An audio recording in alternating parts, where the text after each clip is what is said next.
The 150 people's homes bulldozed. It'll see 145,000 square metres of private property resumed, and it's going to see the extinction of a local koala population.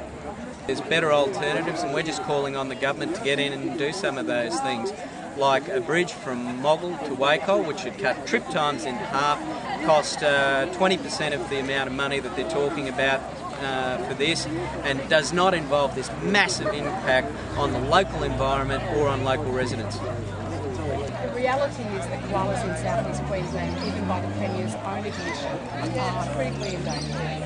So theoretically every koala should go. And I think this road, because it's going to impact this urban environment here, but as it goes further west, it's just going to encourage more and more four-acre blocks, and that is disastrous for koalas. So the Minister for Sustainability has just put a task force together saying how can we minimise the pressure from four-acre blocks, but here they are putting another road in. So it just, what they're saying and what they're doing doesn't make sense. So that's why I'm here today. I'm tired of the rhetoric. I'm tired of the Premier saying I love koalas, but the consultants actually didn't even find one, and here we have Ranger Ric over there finds them straight up. So, you know, get the science right too. The Labor government, since the big road, has protected koalas in Redland Shire because, gee mercy me, there's Labor seats over there. Gosh, there's no Labor seats over here, so the roads are now being rammed through. So, you know, what I've been saying consistently for 20 years is get the biodiversity issues right, and then look at how you should be protecting it. This little bit here, we'll just walk through it. It's magnificent. There's a whole stack of species. But I'm concerned about just the lack of big picture planning. I actually think it's planned for the protection of politicians rather than the protection of koalas, and my views are well known about that. Thanks very much, Deborah. Ronan, what would you like to say to your former party who supports this project, I suppose? It's going through part of your electorate. Well, don't build it. The residents don't support it. Certainly the koalas who live in this habitat do not support the road. There's no reason to build it. There are far more sensible alternatives that involve actually giving Western Brisbane a public transport network that is functioning. What they're proposing to resume properties as far away as 2 kilometres from the actual reserved road corridor. So they're running an argument that there's been a road corridor here for a period of time. Well, there are people who live 2 kilometres away who are being told your home is likely to be resumed if the road goes ahead. What I'd say to both the Labor government that supports the road and the Liberal Party opposition that also supports the road, the residents don't want this road, the koalas don't want this road. You should not build this road. I mean, this is a koala killing road. It's a proposal that shouldn't go ahead, and if the Greens have the balance of power in the next Queensland Parliament, we'll make sure this road doesn't happen. It was not a smart proposal 12 months ago. It's an even worse proposal now. Independent experts have looked at the wildlife through this corridor, and they say this road will kill koalas. I got an email from the consultants who are actually doing the basically the dirty work for the Department of Transport.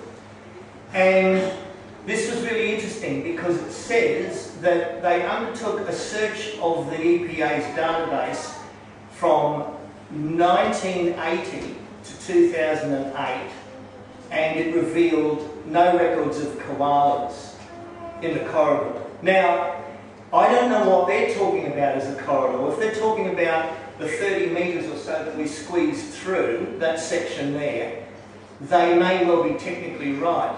But I put 8 koala records from Kenmore, Pinjarra Hills into that database when I was a ranger. I want to know why they didn't show up now. Yeah, they are actually recorded in the report that I produced for Peter and Helen and crew, and you will see on the map, on that final stage, the red dots are not traffic lights. They are, in fact, koalas reported to me as a ranger, and I know that those records were put into the EPA's database. Now, I don't know what happened to them when I left Moggill in 1998, but I know that they went in there. There's one, just a word of caution. The email that I have says that there were no koala records from within the corridor. Now, that may be strictly true, but it's laughable, because a koala koala's home range isn't a red dot. A koala range is over a whole area. And you've got to look at, because we know that koalas can move. I had one with a collar on it that did a 22-kilometre hike from where it was to another place. I mean, we know they move around, they can be highly mobile animals. So what you've got to do to assess the damage of a road on koalas, you have to basically look at your recorded sightings and then draw 5 to 10 kilometre radiuses around them and say, you put a road through there, you're likely to connect with that teddy one day. Do you follow me? So that's what I've done in my report. I've shown sightings that are proximal to the road alignment and also the trees that have recently been climbed by koalas. Now they won't have that stuff. But what I'm saying to you is, he may be telling me the strict truth, and that is that the actual line of the road doesn't have any historical koala records in there. And they wouldn't be. They'd be up the front palm tree of the house. Do you follow me? Because that's why people rang me up. So we've got a koala sitting on a palm tree in the front yard. You know, not there's a koala in a big blue gum in the corridor where they're now going to cream and put a road in. Yeah. So he might be kind of telling us the truth.